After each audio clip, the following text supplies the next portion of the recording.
किसान साथियों, किसानों के छोटी फसल जो सरसों की छोटी फसल है, 15 दिन की, 20 दिन की या 25 दिन की, उसको पानी पिलाने की जल्दी है या किसी किसान के मजबूरी भी है। क्योंकि अगर आप सरसों की छोटी फसल को पानी पिलाते हैं तो यानी कुछ किसानों के खेतों की मैं तस्वीरें आपको दिखाना चाहता हूं। यानी पहली तस्वीर आप ये देखिए।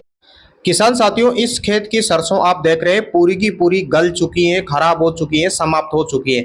अब इसमें कुछ भी डाल देंगे, चाहे खाद यूरिया डाल देंगे या कोई दवाई का स्प्रे कर देंगे, तब भी ये नहीं होगी। अब इसमें हम यानी जुताई करके किसान भाइयों को या गेहूं बोना पड़ेगा या कोई अन्य फसल लगानी पड़ेगी। तो यानी जल्दी आप पानी न पिलाएं। और कभी कभी मजबूरी भी होती है किसान भाइयों की, अगर सरसों पानी मांग रही हैं तो पानी पिलाना पड़ता है।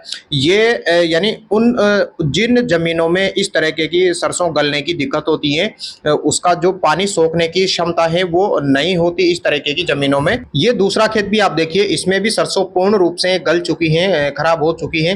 किसान साथियों, गलने के बहुत सारे कारण हैं। पहला ये है कि एक तो मिट्टी का जिस मिट्टी का ड्रेनेज सिस्टम अच्छा नहीं है वाटर का, उसमें भी गलने की शिकायत होती है। दूसरा, मिट्टी बहुत सारी मिट्टियों में पानी सोखने की जो क्षमता होती है वो भी अच्छी नहीं होती है, इस वजह से भी गल जाती है।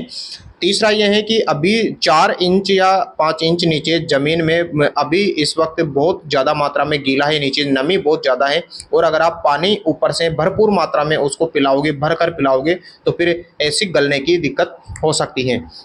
किसान साथियों, सरसों को पानी किस कंडीशन पे पिलाया जाना सर्वाधिक यानी सबसे अच्छा रहता है? तो ये जो आप सरसों देख रहे हैं, इस वक्त इसमें फूटान चल रही है, और अगर इस कंडीशन पे इस सरसों को पानी पिलाया जाएगा तो इस कंडीशन में ये सर्वाधिक इसका उत्पादन रहेगा, क्योंकि इसकी अभी फूटान चल रहे हैं और अभी 2-5 दिन भी निकल जाते हैं तो कोई दिक्कत नहीं है।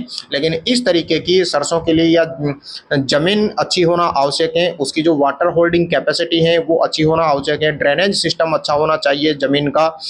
और अब ये सरसों ऐसी है कि एक पानी भी अगर इसको पिला दिया जाएगा तो यानी ये पूर्ण रूप से अच्छा उत्पादन निकाल देगी।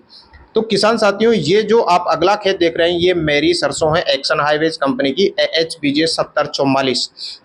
इसको मैंने लगाए हुए 20 दिन हो गए, आज 20 दिन कंप्लीट कर चुकी हैं। ये देखिए आप किस तरीके का इसका जमाव है, उगाव है, काफ़ी अच्छा है और ज़्यादा नज़दीक नहीं है, ज़्यादा दूर भी नहीं है, अच्छा है। लेकिन हम इसको अभी पानी नहीं पिलाएंगे, ये 1 महीने से ज़्यादा की हो जाएगी तब हम इसको पानी पिलाएंगे।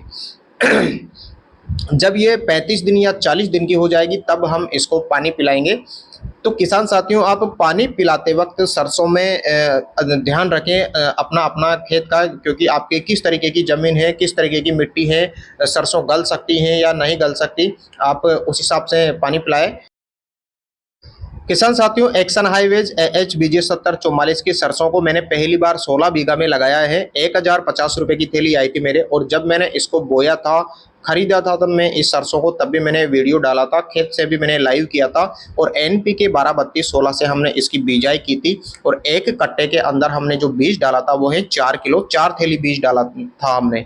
इसलिए ज़्यादा नज़दीक नहीं उगी है, अच्छा उगाव है, और मैं इस तरह के उगाव से संतुष्ट हूँ, क्योंकि इस तरीके की जो सरसों होती है वही अच्छी होती है। ज़्यादा अगर आप बहुत ज़्यादा बीज डालोगे तो इतना ज़्यादा उत्पादन नहीं ले सकते आप इसे। और हमने इसमें यानी SSP सिंगल सुपर फास्फेट का भी छिड़काव किया था, लेकिन जो NPK है, पोटास, उसमें था ही, हमने सल्फर नहीं डाला बिल्कुल भी। क्योंकि अगर बहुत सारे किसानों के हम इस वर्ष खेतों में देख रहे हैं कि सरसों हल्की हल्की जली सी हो रही है। क्यों हो रही है? क्योंकि बहुत सारे किसान बुआई के वक्त ही सल्फर डाले थे, और टेम्परेचर वैसे ही इस वर्ष हाई था। तो सल्फर का भी उपयोग आप ध्यान यानी सोच समझ कर करें, क्योंकि सल्फर आपकी ज़मीन में, पेड़ में हीट पैदा करता है, यानी हीट जनरेट करता है। इसलिए ये सर्दियों में यानी सर्दी से फसल की सुरक्षा करता है। तो ये भी कारण हो सकता है एक सल्फर का। तो किसान साथियों, आप हमारे चैनल से जुड़िए, सब्सक्राइब कीजिए इसको। धन्यवाद, नमस्कार, जय हिंद।